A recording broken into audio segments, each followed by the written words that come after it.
મોરબીના નવલખી રોડ પર આવેલી લાયન્સ નગર સોસાયટીમાં લોકોને છેલ્લા 2 સપ્તાહથી પાણી ન મળતા ત્રાહિમામ પોકારી રહ્યા છે।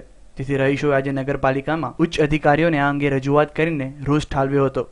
તો આ મામલામાં અધિકારીઓએ લોકોને વહેલી તકે પાણી આપવાની હૈયાધારણા આપી હતી।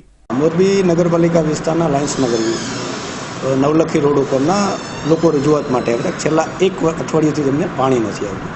ખરેખર એવું છે કે લાયન્સ નગરની જે લાઈન છે એ અમરેલીની હદમાં આવેલી પાણી પુરવઠા બોર્ડની લાઈન દ્વારા લીધેલી હોય છે અને નગરપાલિકાનો રૂલ ન હતો, પરંતુ કોઈ વ્યક્તિ વાલ બંધ કરી દે છે। એટલે આજે નગરપાલિકા દ્વારા એ વાલ ખોલાવી અને એમને પાણીની પ્રશ્નનો છે સોલ્વ કરવામાં।